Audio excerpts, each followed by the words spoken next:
창세기 39장 1절부터 6절의 말씀을 받들어 읽습니다.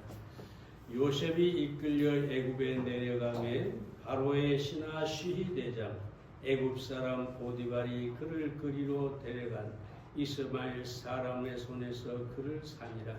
여호와께서 요셉과 함께 하심으로 그가 형통한 자가 되어 그 주인 애굽 사람의 집에 있으니 그 주인이 여호와께서 그와 함께 하심을 보며 또 여호와께서 그의 범사에 형통케 하심을 보았더라.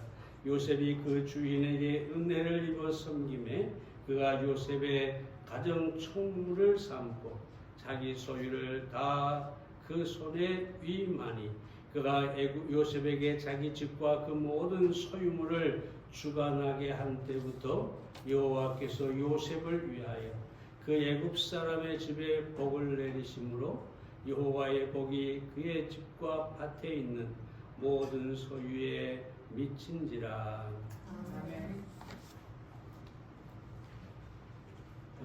자기 형제들에게 팔림을 당한 요셉은 그를 산 이스마엘 상단을 따라서 애굽으로 내려갔습니다. 그리고 보디발이라고 하는 바로 왕의 시히 대장이 요셉을 노예로 사게 되었습니다. 그러나 요셉은 하나님께서 함께 하심으로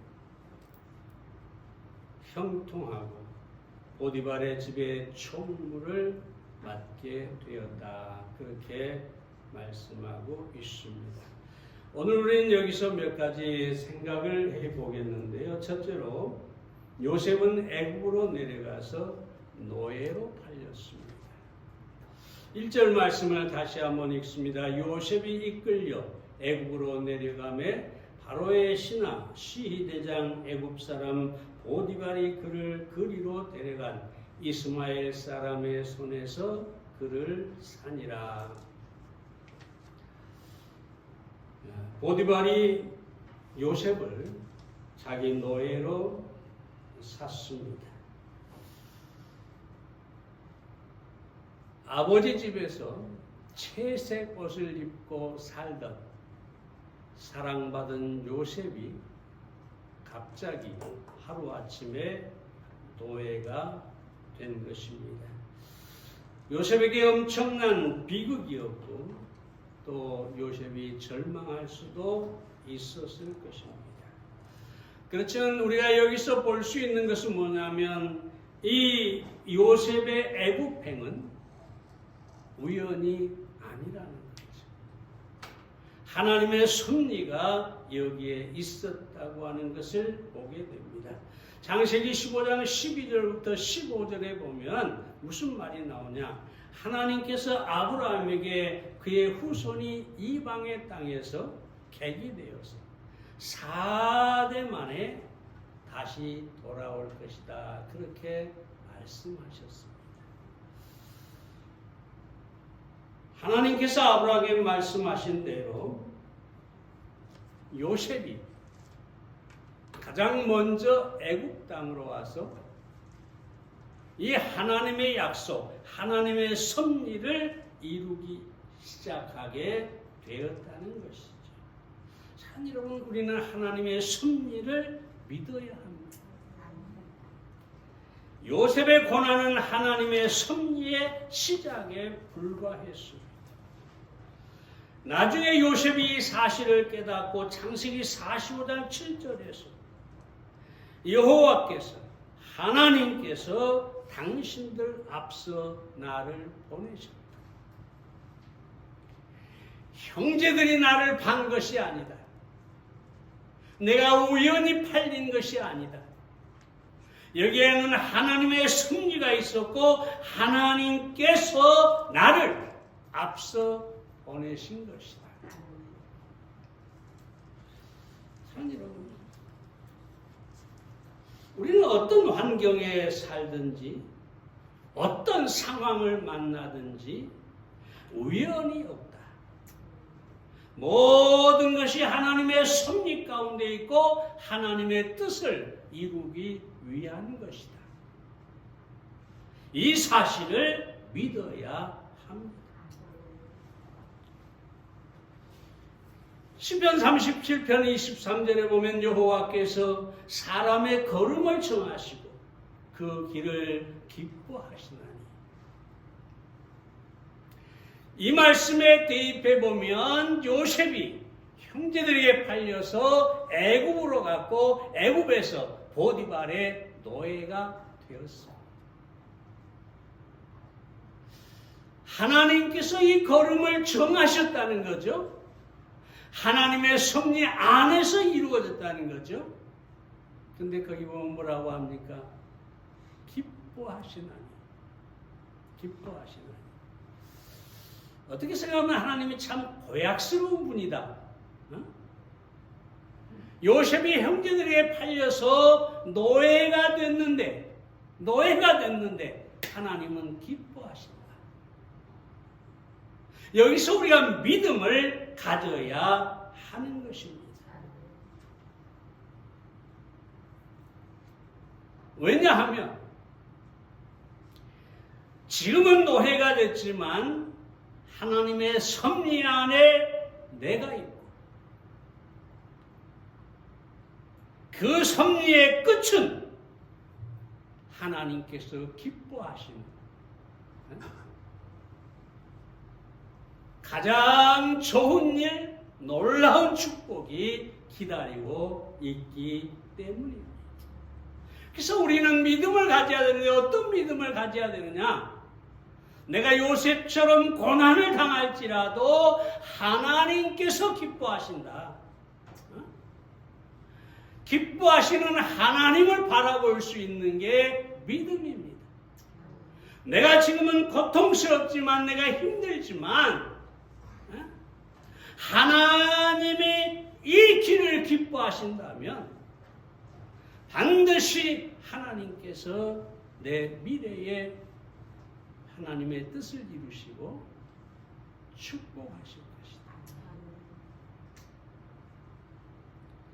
사랑하는 여러분, 우리가 만약에 이 믿음을 가질 수 있다면 우리는 능히 무엇이든지 어떤 상황에서든지 원망하지 않고 절망하지 않고 기뻐할 수가 있을 것입니다.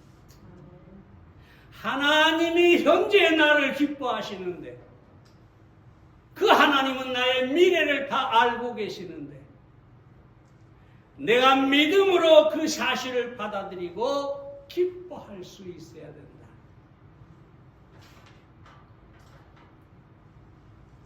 그러므로 우리는 하나님의 섭리를 믿어야 되고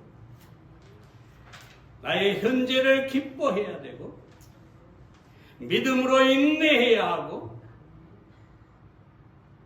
그리고 하나님의 섭리의 끝에 놀라운 축복에 이를 수 있어야 되는 것입니다. 근데 만약에 내가 하나님의 섭리 가운데 있는 것을 믿지 못하고 요셉이 노예가 됐을 때 형들을 원망하고 나를 왜 팔았어? 내가 왜 이런 노예가 돼야 돼? 차라리 죽는 게 낫지? 이렇게 절망한다면 여러분 어떤 유익도 없어요. 내가 절망한다고, 내가 원망한다고 내게 유익은 아무것도 없어요. 그럼 내가 만약에 하나님의 섭리를 믿고 하나님께서 나를 인도하시고 내 길을 기뻐하시고 나를 축복하실 것이다. 그 믿음을 가지고 현재를 받아들이고 기뻐합니다. 하나님이 기뻐한 것처럼 나를 기뻐하면, 내 삶을 기뻐하면 바로 거기에 하나님의 은혜가 더해질 것이라는 것입니다. 그러므로 우리는 하나님의 섭리를 믿고 하나님이 기뻐하시고 있다. 내가 지금 비록 고난의 길을 가지만 하나님은 기뻐하신다. 왜? 내 미래를 아시니까. 그 믿음으로 여러분이 승리하시기를 바랍니다. 두 번째로 요셉은 형통케 하는 은혜를 입었습니다. 2절 말씀을 다시 봅니다. 여호와께서 요셉과 함께 하심으로 그가 형통한 자가 되어 그 주인 애굽 사람의 집에 있으니, 이 형통하다라는 말은, 형통한 자라는 말은 사람이라는 말과 번영하다는 말이 합해진 말입니다. 그러니까 요셉이란 사람이 번영했다, 이런 뜻이 되겠습니다. 여기서 우리가 좀 생각해 볼 게 있는데,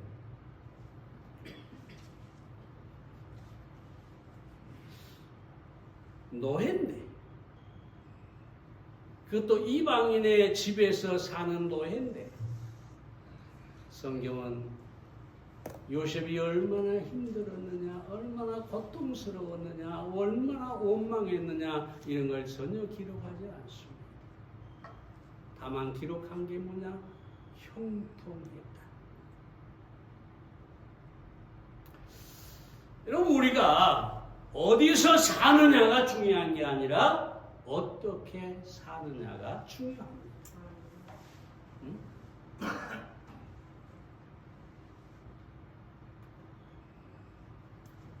우리가 대궐 같은 집에서 온갖 이 뭐랄까요, 가전제품에 자동차에 온갖 것을 다 갖추고 그 환경에서 살면서 나는 부자다, 나는 모든 것을 가졌다. 여러분, 그러면 행복할 것 같지요? 사람들은 일반적으로 그렇습니다. 내가 갖지 못한 것들을 다 가지고 다 갖춰놓고 거기에서 살면 얼마나 행복할까? 근데 여러분, 결코 행복할 수 없습니다. 아니, 행복한 사람도 있겠죠. 근데 그 환경이, 그 조건이 행복을 가져다 주지 않습니다. 여기 보디발이라는 사람이 행복했을까요? 그 아래서 노예로 사는 여기 요셉이 행복했을까요?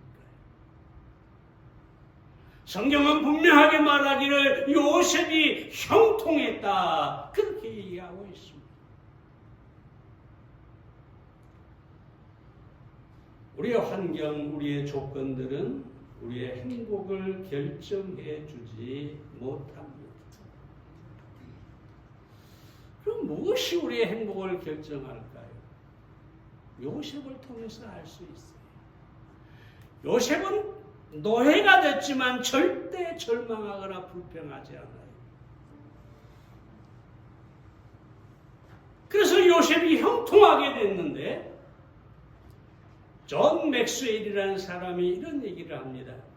나는 인생에서 가장 중요한 결정은 믿음이고 그 다음은 태도라고 믿는다. 성공하고 실패하고는 태도에 달려있다. 태도는 유전자나 주변 환경이나 재산으로 결정되는 것이 아니다. 태도는 전적으로 선택의 문제이다. 그러니까 요셉은 노예였지만 나는 여기서 하나님을 믿는다. 나는 여기서 충성스럽게 일할 것이다. 나는 이런 태도를 가지고 내 삶을 살 것이다. 결국 요셉은 성공했고 형통한 자가 되었다는 것을 보게 됩니다. 찰스 스윈돌 목사도 이렇게 얘기하죠. 삶의 10%가 내게 일어난 일 때문에 결정되고 나머지 90%가 내게 일어나는 일에 어떻게 반응하느냐에 따라 결정됩니다. 사람들은 대부분이 그래요. 내 환경이 나를 불행하게 한다. 나의 조건이 나를 행복하게 하지 못한다. 그래서 어떻게 하든지 더 좋은 조건, 더 좋은 환경, 더 좋은 자동차, 더 좋은 집, 큰 집, 그걸 갖추려고 애를 쓰고 죽기 살기로 일을 하죠. 근데 여러분, 그러한 조건들은 10%밖에 내 삶에 영향을 끼치지 못해요. 내 삶을 결정하는 것은 그 90%는 내가 어떻게 반응하느냐, 어떤 태도를 갖느냐. 사랑해요. 우리는 요셉처럼 올바른 태도를 가져야 합니다. 그럼 이 올바른 태도라는 뭘까요? 하나님을 믿는 믿음의 태도를 갖는 것입니다. 사실은 이 보디발의 노예가 된 요셉은 다른 노예들보다 더 좋은 조건일 수가 있어요. 왜냐하면 보디발은 황제의 바로의 시대장이었거든요. 그러니까 오늘날 말하는 청와대 대통령, 뭐 안보실장, 뭐 이 정도 됐겠죠. 막강한 권력을 가진 그 사람의 노예예요. 근데 만약에 요셉이 이 뭐랄까 그런 사람들 있잖아요. 기회를 엿보고 어떻게 하든지 뭐 아부를 하고 뭐 어떻게 해서든지 성공하려고 이런 사람들 있잖아요. 그럼 자기 주인이 시대장이니까 그 시대장에게 충성만 하면 어쩌면 노예에서 자유로울 수도 있을 것이고 어쩌면 작은 벼슬도 하나 얻을 수 있을지 모르죠. 그렇잖아요. 그러면 이럴 때는 자기 시대장, 자기 주인에게 어떻게 하든지 잘 보이려고 하겠죠. 그런데 성경은 뭐라고 합니까? 이 보디발이 요셉을 형통케 하고 요셉을 축복했다 하지 않아요. 누가요? 하나님께서. 오늘 본문에 보면 여호와께서 요셉과 함께 하심으로 그가 형통한 자가 되어라고 합니다. 하나님과 함께하는 삶, 믿음의 삶, 믿음의 태도를 가지고 있을 때 하나님께서 그를 형통케 하고 축복하신다. 사랑하는 여러분, 우리는 믿음의 태도를 가지고 하나님과 함께하는 삶을 살아야 합니다. 칸트가 이런 말을 했죠. 임마누엘 칸트가 우리는 믿음은 인간의 모든 가능성이 고갈된 후에 하나님만이 가진 가능성에 옮겨 타는 것이다. 요셉은 인간적인 모든 가능성이 사라져버렸어요. 그렇죠? 아버지도 없죠. 형제들도 없죠. 그렇다고 양떼도 없죠. 오로지 노예가 되어버렸어요. 아무런 가능성도 없고 어떤 소망도 없어요. 요셉은 그야말로 아무것도 가진 것이 없는 그야말로 무예요. 무. 아무것도 없어요. 근데 믿음이란 뭐냐? 바로 그렇게 모든 것이 고갈되고 사라져버린 상황에서 하나님이 가진 가능성으로 옮겨가는 것이다. 그럼 하나님은 어떤 가능성을 가지고 계십니까? 전능하시죠. 무한하시죠. 그렇죠? 그 하나님께 내가 갈아타는 것이다. 이 얘기를 할까 말까 하는데 한번 해봐야겠습니다. 옛날에 어떤 할머니 얘기를 했었는데 어떤 트럭 운전수가 이렇게 차를 몰고 가는데 할머니 한 분이 꼬부랑 허리를 가지고 큰 보따리를 머리에 이고 그냥 이러 가고 있어요. 이 트럭 운전수가 자기 고향의 어머니가 생각나서 할머니 옆에 멈추고 할머니 차를 타세요. 그리고 차에 태워줬어요. 이제 너무 기분이 좋죠. 운전수는 좋은 일 했다는 거죠. 자기 어머니 생각도 나고. 그래서 휘바람을 부르면서 가고 있는데 어떻게 하고 계시나 하고 가만히 돌아보니까 세상에나 그 보따리를 머리에 그대로 이고 한쪽에 손을 트럭을 잡고 그냥 넘어질까 막 정신이 없는 거예요. 그래서 트럭을 싹 멈추고 물어봤어요. 아니 할머니 왜 그러세요? 왜 머리에 그걸 이고 계세요? 그러니까 하는 말이 나를 태워준 것도 너무 고마운데 어떻게 지금까지 맡깁니까? 여러분 이건 믿음이 아니에요. 하나님이 가진 모든 가능성에 자신의 전부를 맡기는 것입니다. 우리는 그 믿음 안에서 하나님 안에서 쉼을 누리고 자유롭게 행복하게 가면 되는 것입니다. 자, 다시 말씀드립니다. 요셉의 형통은 그의 태도였고 그 태도는 믿음의 태도였다 라는 것을 여러분들이 아시기를 바랍니다. 마지막으로 하나만 더 말씀드리겠습니다.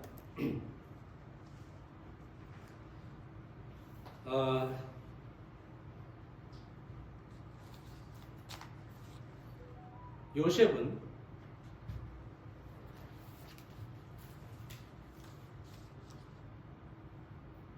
제가 한 장을 빼먹고 왔나 봅니다. 요셉은 청지기로서 충성을 다했습니다. 여러분, 노예가 충성을 다한다는 것 쉬운 일이 아니죠. 다 주인의 것이고 자기 것은 아무것도 없잖아요. 공산주의가 왜 망한 줄 아세요? 죽으라고 일을 해봐야 다 당의 것이에요. 공산당 것이에요. 자기는 아무것도 없어요. 이런 사람이 충성하겠어요? 땀 뻘뻘 흘리면서 일을 하겠어요? 안 하겠죠. 근데 요셉을 보세요. 노예가 돼서 그 자체도 비참한데 이 요셉은 충성을 다 했다고 합니다.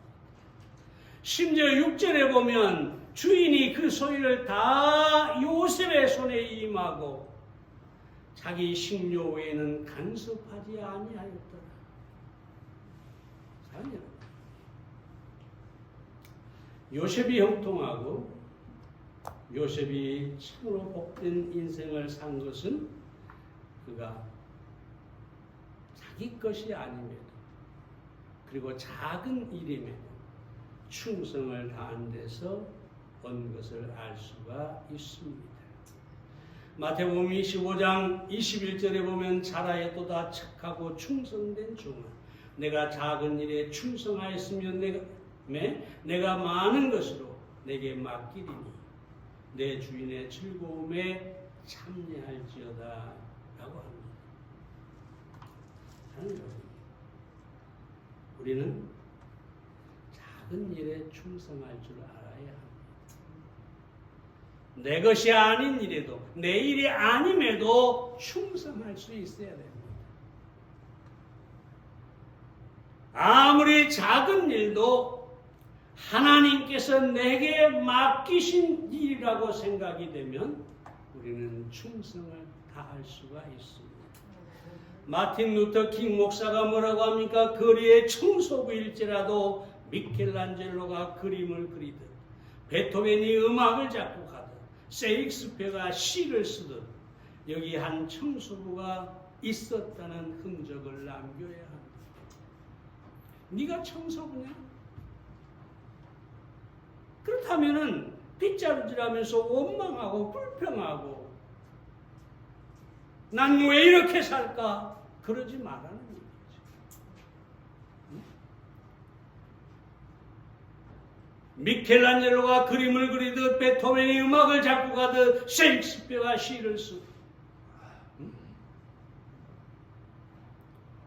그렇게 청소를 한다면 자신이 행복해져.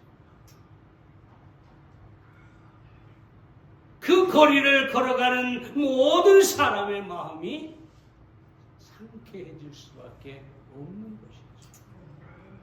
세상에 큰 일, 작은 일, 위대한 일, 하찮은 일 절대로 없습니다. 만약 하나님께서 내게 맡기신 것이 청소의 일이라면, 그것이 하나님의 일이라면 일이 중요한 것이 아니라 그 일이 하나님의 일이기 때문에 중요한 것입니다. 그걸 보아야 합니다. 내가 아무리 사소한 일을 할지라도 그저 하나님께서 내게 이 일을 맡기셨다. 그 맡기신 분 때문에 우리는 아무리 작은 일이라도 충성을 다해야 하는 것입니다.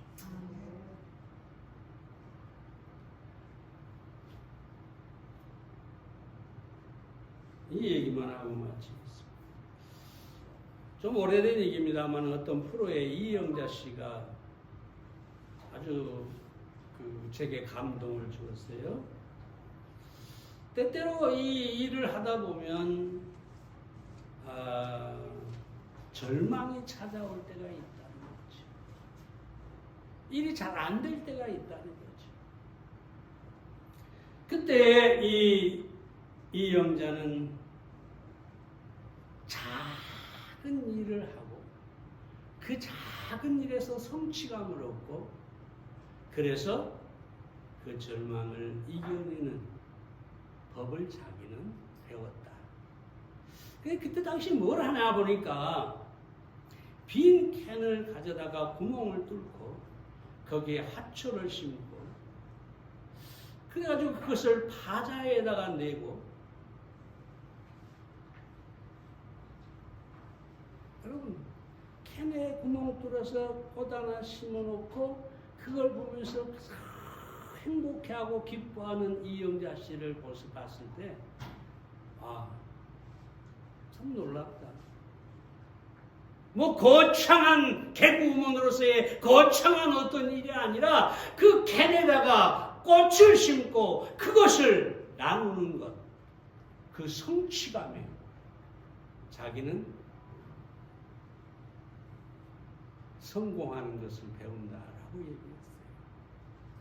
여러분, 우리는 교만해가지고 그저 내가 이런 일을 해야 되나?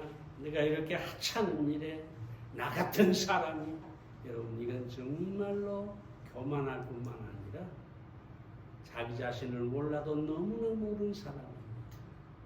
왜냐하면 인간은 아무리 큰 소리 치고 목을 빳빳이 세운다고 해서 대단하지 않아요. 네? 티끌이에요. 한 먼지에 불과해요. 이 온 우주에 비하면 그저 손톱에 낀 때에 불과해요. 인간이 교만할 게 뭐 있습니까? 날마다 살아가는 것 자체가 죽음을 향해서 가고 있는데 흙으로 변할 그 날을 땅에서 가고 있는데 도대체 인간이 뭐라고? 그래서 우리는 사랑하는 여러분, 하나님께서 내게 어떤 일을 맡기고 그것이 바로 노예와 같은 삶이라 할지라도 충성을 다해야 합니다. 이것이 하나님의 일이다. 그 믿음으로 여러분이 충성하고 그리고 하나님께서 많은 것으로 맡길 그날을 사모하시기를 바랍니다. 기도하겠습니다.